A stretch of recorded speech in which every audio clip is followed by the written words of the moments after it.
Assalamualaikum warahmatullahi wabarakatuh. Saudara-saudaraku semuanya yang dirahmati oleh Allah Subhanahu wa taala. Ketemu lagi dengan saya Nazar Farizi. Kali ini insyaallah saya ingin sedikit menjelaskan tentang sholat tarawih. Oke, ada beberapa hal yang akan kita bahas di pembahasan sholat tarawih ini. Yang pertama tentang pengertiannya, kemudian dalil hukum, ketentuannya, tata cara, dan juga keutamaan dari sholat tarawih. Oke, kita akan masuk ke pengertian dari sholat tarawih. Pengertian sholat tarawih ini kita bagi dua. Yang pertama yaitu secara bahasa, dan yang kedua adalah secara istilah. Secara bahasa, tarawih itu berasal dari bahasa Arab, yaitu tarwihatun, ya, atau artinya adalah waktu sesaat untuk istirahat. Kalau di Indonesia mungkin kita mengenal dengan kata rehat, ya, itu juga berasal dari bahasa Arab yang artinya waktu sesaat untuk istirahat. Itu pengertian secara bahasa. Sedangkan secara istilah, yang dimaksud dengan sholat tarawih adalah sholat malam yang dikerjakan pada malam hari di bulan Ramadan. Nah, ini yang paling penting yang perlu digarisbawahi adalah bulan Ramadan. Jadi sholat tarawih ini tidak ada di bulan-bulan yang lainnya selain di bulan Ramadan. Selanjutnya kita akan masuk ke dalil hukumnya dari sholat tarawih. Ya, jadi dalil hukumnya untuk sholat tarawih ini sebenarnya adalah sunnah, ya, sebagaimana hadis riwayat Bukhari dan Muslim. Aisyah berkata bahwa Nabi Shallallahu Alaihi Wasallam pada suatu malam berada di dalam masjid. Beliau sholat dan diikuti oleh para sahabat. Di hari berikutnya, Nabi Shallallahu Alaihi Wasallam sholat seperti di hari pertama dan jamaah yang mengikutinya bertambah banyak. Kemudian di hari ketiga atau keempat, sahabat berkumpul di masjid untuk menanti kedatangan Nabi Shallallahu Alaihi Wasallam untuk sholat jamaah tarawih bersama-sama. Namun Nabi tidak kunjung hadir hingga subuh. Nah, kemudian beliau menjelaskan perihal ketidakhadirannya di masjid semalam. Beliau bersabda, "Aku telah melihat apa yang kalian lakukan. Tidaklah mencegahku untuk keluar sholat bersama kalian, kecuali aku khawatir sholat ini difardukan atas kalian." Nah, perawi hadis menjelaskan bahwa yang demikian itu terjadi di bulan Ramadan. Jadi Nabi Muhammad SAW khawatir bahwa sholat tarawih ini yang dikerjakan berjamaah itu difardukan oleh kita, sehingga pada hari ketiga atau keempat Rasul tidak hadir di masjid untuk menjadi imam sholat jamaah tarawih tersebut. Nah, kemudian kita akan masuk kepada ketentuan dari sholat tarawih. Ada beberapa ketentuan yang perlu kita pahami, ya, tentang sholat tarawih ini. Yang pertama, tentang jumlah rakaatnya. Jumlah rakaatnya itu boleh dilakukan 8 atau boleh juga dilakukan 20 rakaat. Nah, kita akan bahas nanti setelah slide ini, ya. Ada yang 8, ada yang 20 rakaat. Kemudian yang selanjutnya tentang waktunya. Untuk waktunya tentu saja ini di bulan Ramadan, ya, dikerjakan setelah sholat isya sampai waktu fajar atau sholat subuh. Ya, jadi kalian kalau misalkan setelah sholat isya mau makan dulu bisa, mau istirahat dulu bisa. Yang penting dikerjakan setelah sholat isya, antara sholat isya sampai waktu fajar atau sholat subuh. Nah, kemudian untuk jumlah orangnya, ya, ini boleh dikerjakan sendiri atau berjamaah lebih utama. Ya, jadi karena Rasulullah SAW pada zaman dahulu tidak melarang untuk berjamaah, jadi ini bisa dilakukan dengan berjamaah yang lebih utama. Tapi meskipun begitu, ini juga boleh dilakukan sendiri, ya, boleh di rumah, boleh di kantor mungkin kalau misalkan malam sedang bekerja. Nah, ini bisa dilakukan sendiri atau berjamaah. Kemudian yang selanjutnya, sholat tarawih ini harus dilakukan dengan khusyuk. Harus dilaksanakan dengan khusyuk atau tenang dan tidak terburu-buru, ya, harus santai.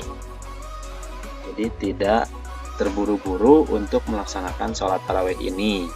Kenapa? Karena sholat tarawih ini adalah di zaman Rasul dulu, para sahabat beristirahat setelah selesai setiap 4 rakaat. Ada juga yang diselingi membaca Al-Quran.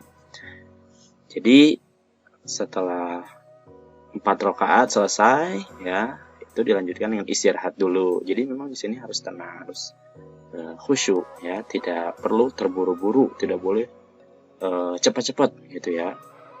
Nah, kemudian tambahannya boleh juga menambah sholat malam setelah sholat tarawih, ya, tapi tidak boleh ada 2 witir, ya, tidak boleh ditambahkan witir lagi. Jadi misalkan setelah sholat isya kita sholat tarawih gitu ya, 8 rakaat atau 20 rakaat, kemudian dilanjutkan dengan witir, ya. Nah, kemudian setelah itu bangun tidur, kita dilanjutkan sholat tahajud lagi, misalkan sholat malam lagi tambahannya.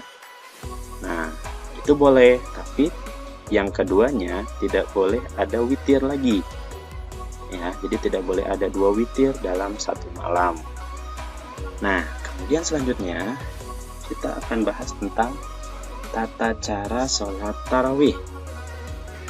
Ini memang ada 2 pendapat, ya, tentang tata cara sholat tarawih ini. Kita akan bahas yang pertama ini pada zaman Rasulullah SAW.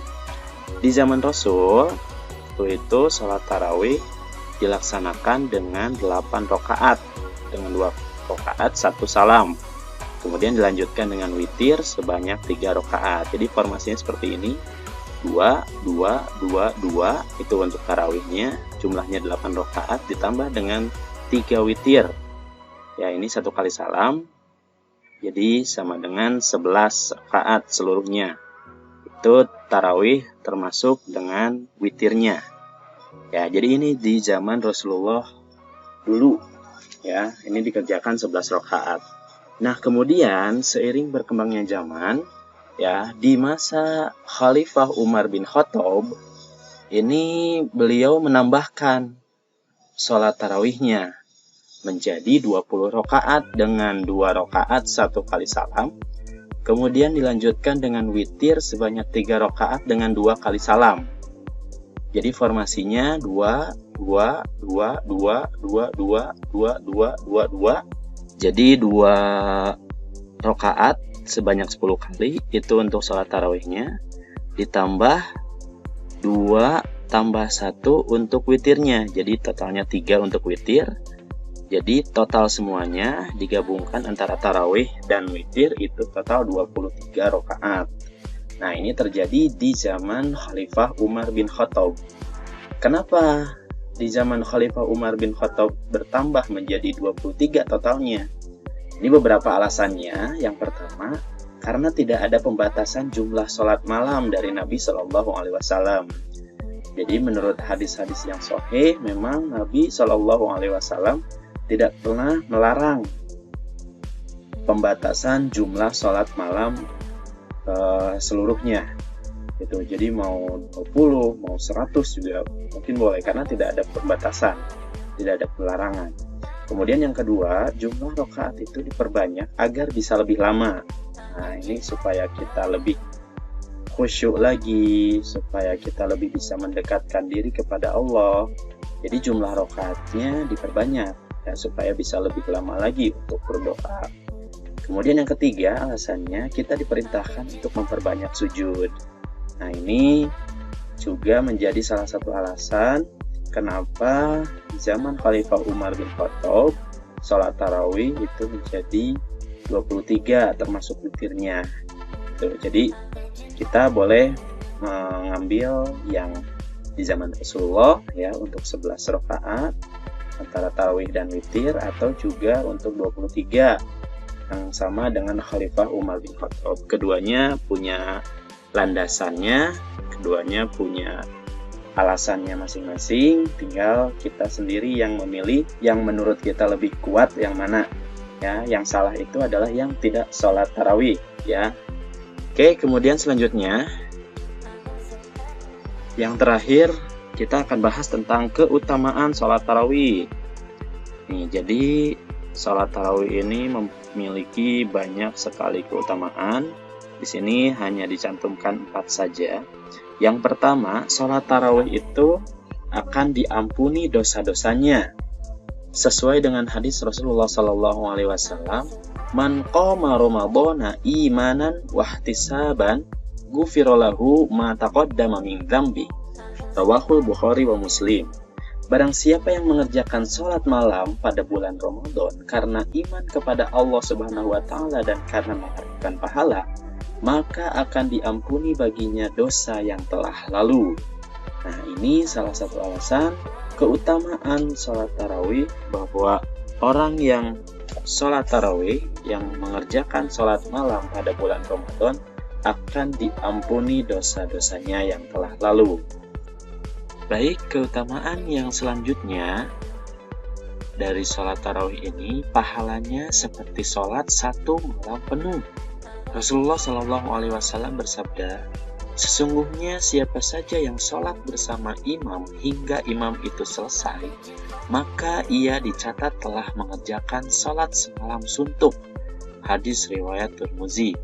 Nah, ini jadi keutamaan sholat tarawih, kita bisa mendapatkan pahala meskipun bersama imam hanya 11 rakaat atau 23 rakaat. Tapi kalau kita mengikutinya bersama imam hingga imam itu selesai, insya Allah dicatat telah mengerjakan sholat semalam suntuk. Oh, itu adalah keutamaan dari sholat tarawih. Makanya jangan sampai dilewatkan untuk sholat tarawih ini.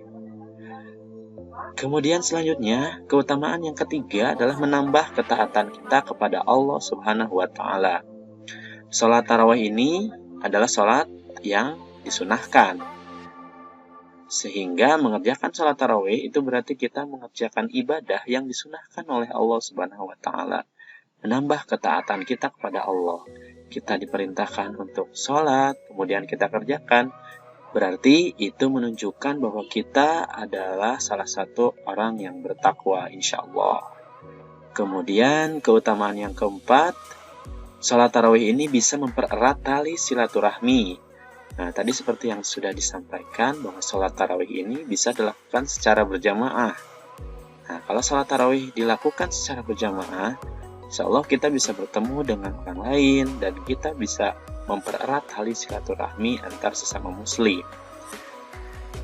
Oke, itu saja saudara-saudaraku semuanya yang bisa saya sampaikan. Terima kasih atas perhatiannya. Jangan lupa like, comment, share, dan subscribe videonya. Kemudian aktifkan tanda loncengnya supaya video-video yang selanjutnya bisa kalian ketahui lebih cepat. Ya, terima kasih. Mohon maaf apabila ada kesalahan.